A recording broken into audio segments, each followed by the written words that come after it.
Hey everyone, Zach here. Welcome to lesson 91 of this RTS tutorial series. In this video, we'll begin setting up our harvester unit's behavior tree. I want to apologize in the delay in getting this video out. As some of you know, I have just started a new job and moved. On top of that, the last two videos were released when I didn't have internet. I had pre-uploaded them. I didn't get a chance to do so for this video, and I've only recently just gotten internet in my new place. Joys of delayed installations. I also want to give a shout out to Nemian Games for his support. He is a new Patreon supporter, and I'll be giving him another shout out later on. Also, I want to thank all of you for supporting this channel. This channel is now over a year old. I didn't think I would break 100 followers. I did so my first month. Now I'm, well over 1,000 followers. So again, thank you for your support. Thank you for your patience on these last few videos. We only have a few more videos before we finish out this section and get into working on our enemy AI. All right, that said, fire up your editor and let's get started.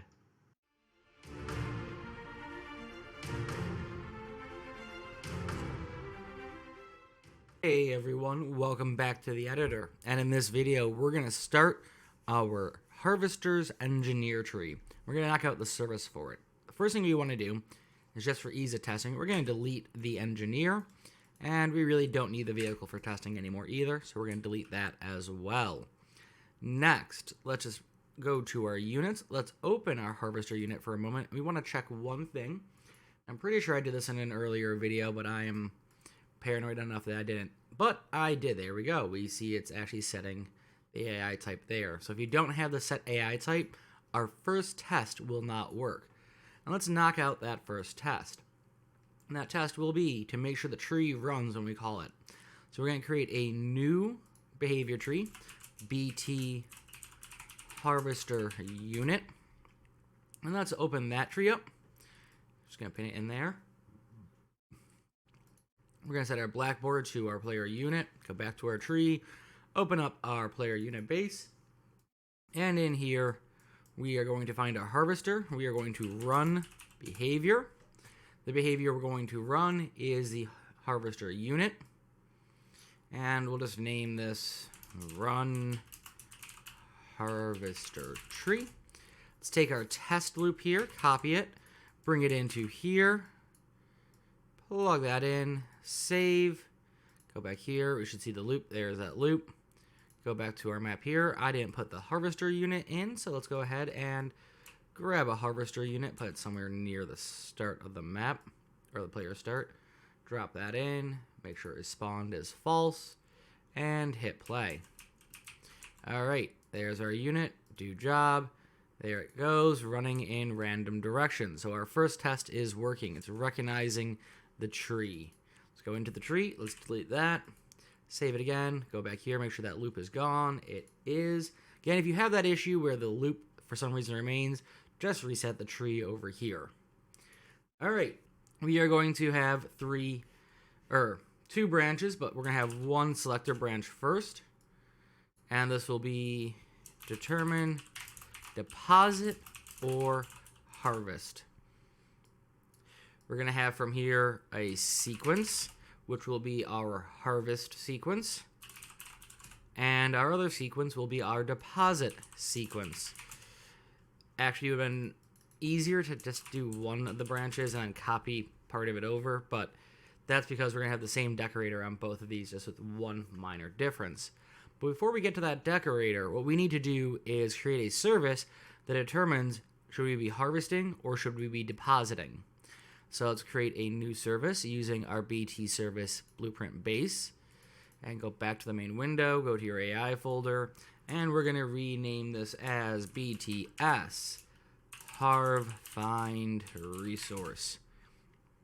I'm just going to pop open this real quick, add in a new folder called harvester with the correct number of capitals in it. Expand that out so I can see it, and drop that into our harvester there, our harvester folder. All right, So in here, the first thing I want to do is I want to get our AI tick. So event receive. I'm going to eventually get the I and the E in the right space. Receive tick AI. And I'm going to use my usual smart casting method here. But the difference this time is I want to cast to my harvester unit. I also probably want to pull off the correct pin to do that. So we're going to cast to the harvester unit. Everything else remains the same. So you really shouldn't need me walking you through this part by now. You should be familiar with how to cast in a way off of a tick that does not overburden the system. And again, you should typically want to avoid casting on ticks. Unfortunately, there's no way around it here, so we have to. All right, so with that done, the next thing I want to do before I collapse that down is I'm going to put a branch in. And this branch will be if our harvester, so if our unit, has enough space to harvest more resources, or if they are done, or if they're full and they need to deposit. So we're going to collapse this to macro, and this will be our reference cast. We're just going to move that to execute. And again, you don't need to rename these like I do. I just like having less text on this part of the screen. There we go. So to determine if our resources are full, we're going to get our harvesters. What I named it? That's not what I should have named it. It should be unit ref. Sorry about that. And this will go into our references folder. We are going to get the max inventory. And this is why we cast to the harvester and not our unit master. And we'll get harvested as well. So remember, harvested is both the ore and the wood put together. All right, we want to know, is our harvested is our max less than our harvested? If it is, then we are going to have a bool value here that we will call resources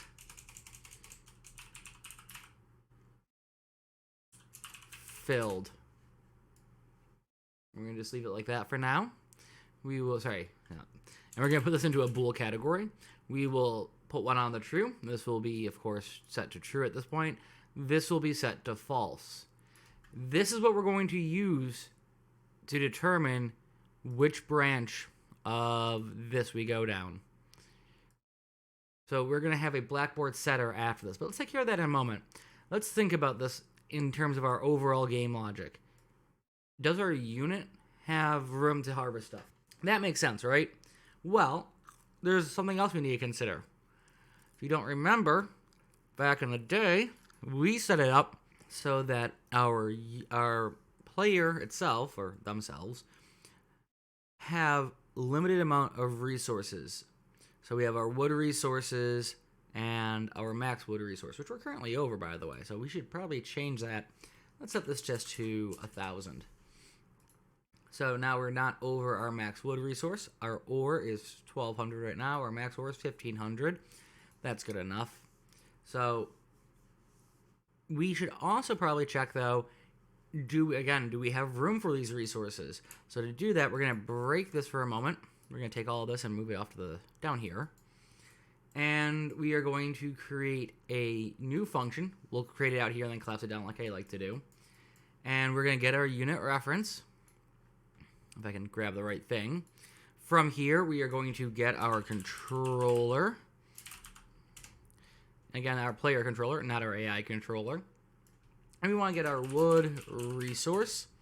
We also want to get our max wood resource. And we want to know, is our wood resource greater to or equal to our max? We're going to take that. We'll have a branch here. Plug that off there.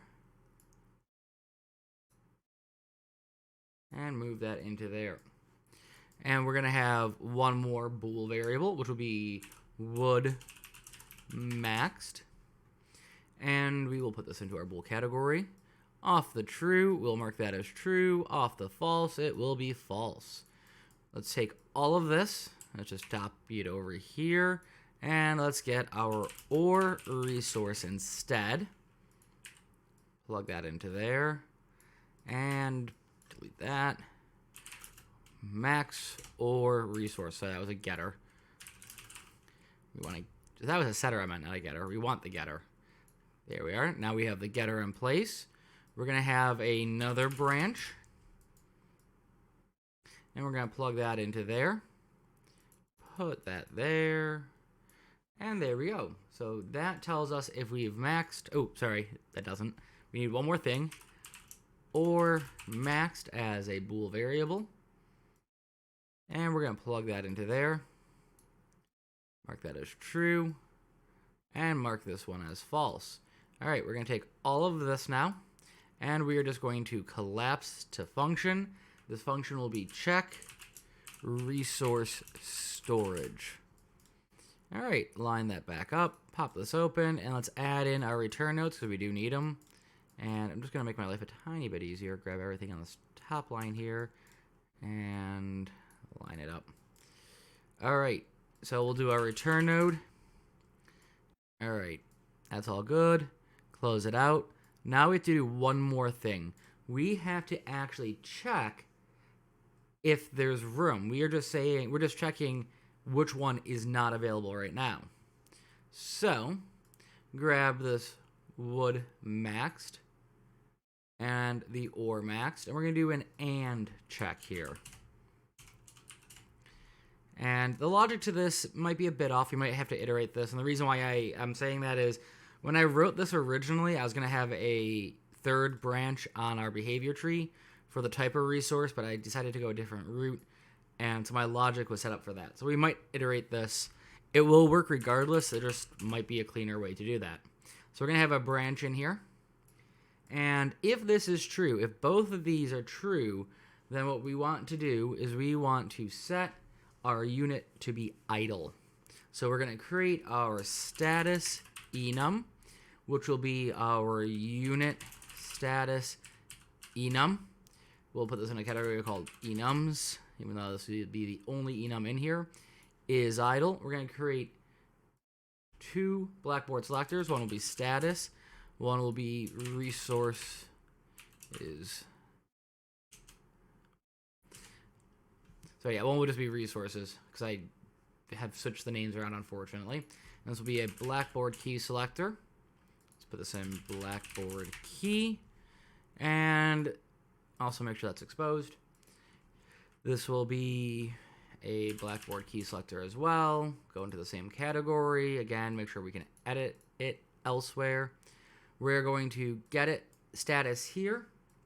And we are going to set enum, or value as enum. Plug that into there. Plug the return value into value. Get that second reroute in. And then we will grab our unit and we will set automated to false. There we go. Off the true now, what we're going to do is off the false, we're going to plug into this branch. And we are going to come into here. Now, we don't have the blackboard key set up yet, but we can still pass the information along as if we do. So let's do that. And we will do our set as bool. Again, take the return value, plug that into the value here. And we're going to have to do this for each of these branches.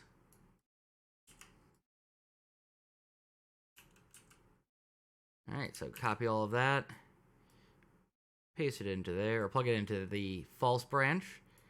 There we go.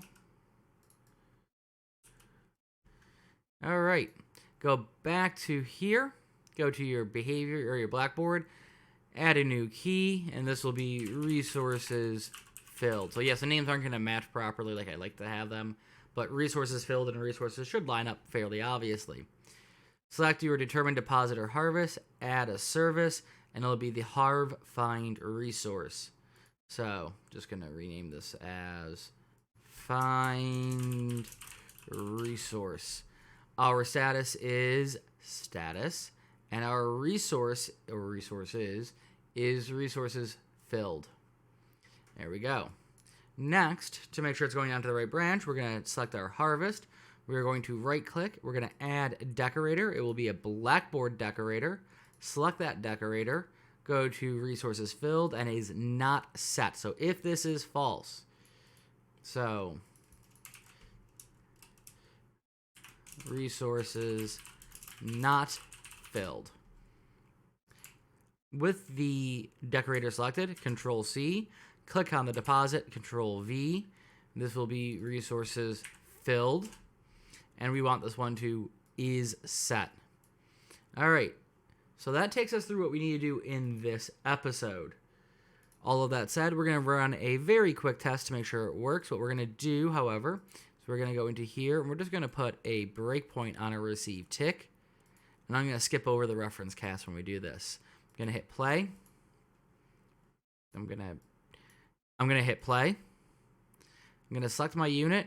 We're going to do job. Close that out. I didn't get a chance to close that out. So this is firing. That's good. Let's just skip over our reference cast. We're going to check our resources. And let's just make sure we have a valid target coming out of there. We do, which means our reference worked. This should be false. So we should go down in that branch. We go in here. This should be false. It is. We go down here. We go to our return. And because these are both false, we should go down to this branch. This should also be false. So we go here. There we go. And if we hit resume, let's remove the breakpoint. Let's hit resume again and go into here. Let's hit pause for a second. Let's hit resume. Let's hit pause in here and go back there. There we go. So we step back. We should see this is false down here. So this is what it should be going into. So because our resources filled is false, we should be going into the correct branch. But if you want to test this further, what we can do is we can just copy this part of it over, go back here, paste this in, plug that there, and we'll hit play one more time, and we'll tell our unit to do the job. Now they're just randomly moving. They're going to do it once, though, so...